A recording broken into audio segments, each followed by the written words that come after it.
She co-created Cable. He created Beta Ray Bill. Walt and Louise Simonson have written, penciled, and edited some of the most memorable works in modern comics. We're talking legit classics, like his epic run on Thor and the breakthrough Manhunter serial, or her work on Power Pack and Superman the Man of Steel. They're a beloved husband and wife team who everyone in the comics industry adores. For real. Go ahead and find someone with something bad to say about either one. We'll wait. My name is Mike Avila. I write and talk about comics for a living, and occasionally I even get lucky enough to hang out with amazing creators like Walt and Weezy. Let's go behind the panel with the first couple of comics. Welcome, Louise Simonson and Walt Simonson. I'm always curious to find out how people meet and how they come together. We met through Archie Goodwin. Archie and I were working together in comics pretty early on in Manhunter. I began doing that when I was 6 months in the business. I remember Weezy's voice before I actually met her. I had seen pages of Manhunter that Walter had drawn, and I had been really impressed with them. I wasn't in comics then, but I thought they were beautiful. So this guy calls up on the phone and he's wanting to talk to Archie.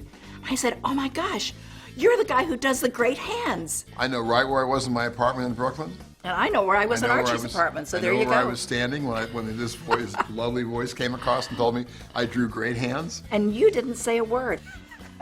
She was too gorgeous. I couldn't really talk to her. It was too embarrassing. So it was. What's that? You almost blew it. I almost blew it, but I didn't in the end. It all worked out okay. But at the time, I was really. It's like I can't talk to her. She's too beautiful. Weezy wasn't working in comics yet, but she was already in comics because she was Bernie Wrightson's cover model for House of Secrets issue 92. That was just being at the right place at the right time. So, you know, they set up the story and we all posed for it and acted out the story, and I ended up in the comic. I loved working in comics. I loved the art, I loved the stories, I loved the people, I loved everything about it. After 4 years of editing the X-Men and helping it become Marvel's top-selling book, she helped launch the spin-off title, New Mutants. And once again, Weezy found herself in another comic, on the splash page to New Mutants 21.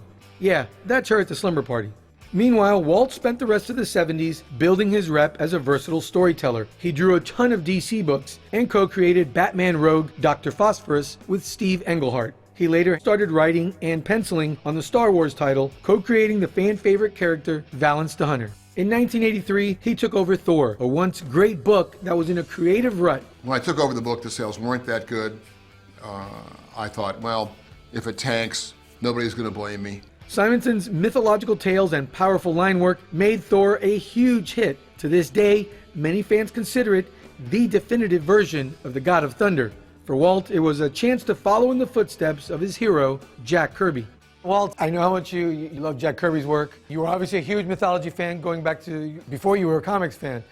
What's your proudest achievement in terms of what you added to the Thor canon? The original Stan and Jack issues that I read that stuff in the mid-'60s when they were doing what I thought was like their best work. From Journey to Mr. 114, name change to Thor, up to Thor 139. It was just a magical run for me. It introduces Hercules, the colonizers of Rigel, Ego the Living Planet, the Destroyer, and I wanted to bring more mythology in because, to me, that's what makes the Mighty Thor, Marvel's comic, a unique character in the world of comics. I mean, Wonder Woman has a mythological background as well.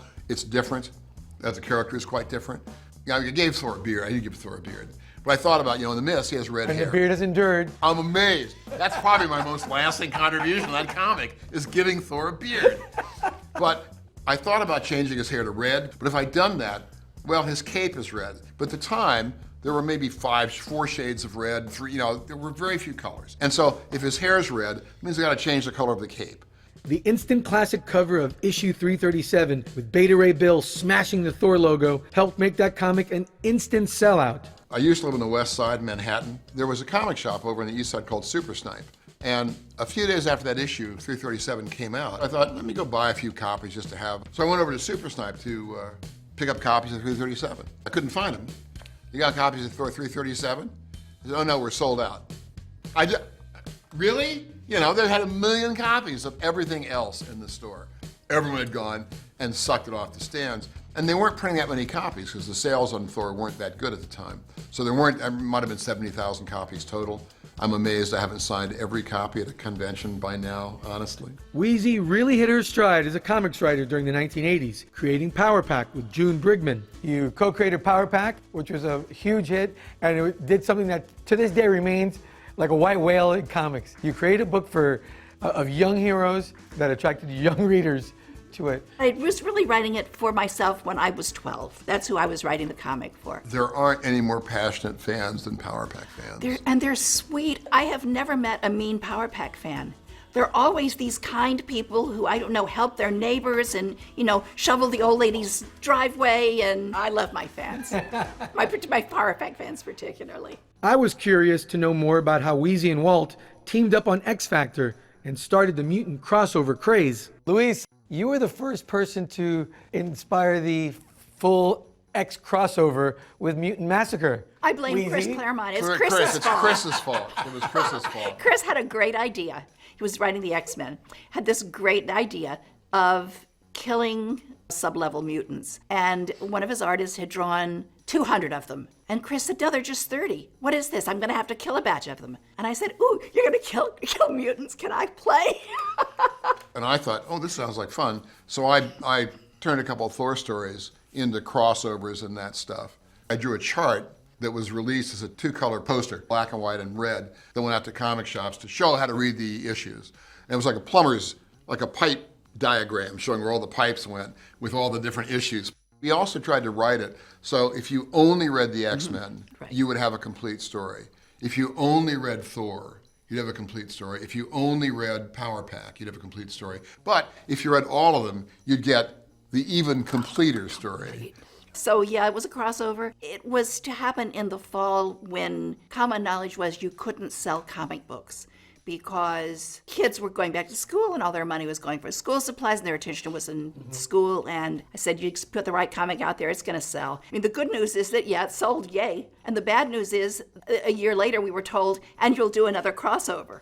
The Mutants fell. And it came out. We ripped off Angel's wings then. That was good, right? We did. And then, yeah, Apocalypse knocked over some buildings. It was great. Weezy created Apocalypse with Jackson Geist. When she was doing X Factor, right before she took over, there was a reveal of a mysterious villain who turned out to be the Owl. And Weezy got the assignment. She said, really? I said, well, can we put Apocalypse in instead of the Owl? And they said, sure. So we did a little silhouette of Apocalypse and he went in there. And when I got in the book, Weezy began using Apocalypse.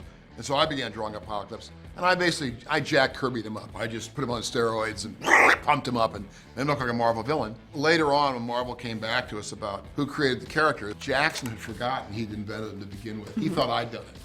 That's right. And I, like an idiot, I said, no, Jackson, it was you. It was you. I should have said, oh yeah, just send me the checks. Among the books Louise wrote was New Mutants, where she and artist Rob Liefeld created Cable. There's always these arguments out there about who creates what, who's responsible for what. What is your recollection of how Cable came to be? The Professor Xavier was out of the picture at that point, and I had the New Mutants, who were the younger team, operating pretty much on their own. And Bob Harris, who was the editor-in-chief, said, I want a grown-up in charge of them. I wanted someone who would treat them like shock troops, as if they were in a war that he knew about, but maybe they didn't. A character who would come from the future having known what the future held and would go back in time to try to avert that future and to use the New Mutants as part of his plan. Rob Liefeld was drawing the book at that point and sent in drawings of a batch of characters, one of whom I think was to be called Strife, who was supposed to be a villain. And Bob and I both loved his look, and it turned out to be Cable. This guy should be the leader. He's not the bad guy, he's the leader. And Rob said, okay, well, he could be the leader, but he has to be called Cable. I didn't have a better name for him. Louise eventually shifted to DC Comics and helped launch Superman the Man of Steel. She wrote that book for 8 years, and in the process, helped create the blockbuster Death of Superman storyline. Weezy, by my count, you've created, or co-created, 4 characters that have made into feature films. Yay. Doomsday. How come we're not rich? Doomsday, Steel, Cable, and Apocalypse. Which one of those 4 was the most bewildering to see on film? You know, There's no upside for us on this the question. most disappointing was Apocalypse. Apocalypse is this giant character. He's like, 7.5 feet tall and on steroids. And that's not visually what we got on the screen. And his motivation was so not what I had envisioned for Apocalypse when he was in the movies that I was actually disappointed in him. Apocalypse's motivation was that he knew also that evil was coming from the future, or was a potential evil, and was trying to make mutants strong enough to face it. And that's one of the things that they didn't do in the movie. They beat him. He should be saying, yes, I've won, rather than, I've lost, oh, poor Apocalypse. I was perturbed with their presentation. While they can easily rest on their laurels and enjoy a comfortable living on the convention circuit, the Simonsons just can't sit still. Walt's creator-owned Norse mythology series Ragnarok for IDW is still going strong, and Weezy has written numerous novels for young readers, and even returned to Marvel to script the one-shot Power Pack Grow Up. But more importantly, comics' favorite couple remain each other's biggest fan. What is your favorite story that your husband has worked on? Maybe it was the frog story. I loved the frog story. He turned Thor into a frog. Good choice. What's the favorite story that your wife has written? I really like the story of Poor Dead Doug. Oh, yes. Where Warlock pulls Doug's body up out of the grave because he does not understand what death actually means and tries to reanimate him. It was a really elegant, short meditation on the meaning of death through the eyes of someone who did not understand what it was. You don't get to do stuff like that in comics very often, in a way that was not preachy and it wasn't phony and it wasn't whatever. It was just a story about a friend who had lost a friend. And I thought that was just really cool. You guys are such an adorable couple. Weezy, Walt, thank you guys so much for talking with us. It's been a pleasure. Got a favorite Walt or Weezy book? Let us know in the comments below. Don't forget to smash that subscribe button for more behind the panel videos about your favorite comic book creators and stories.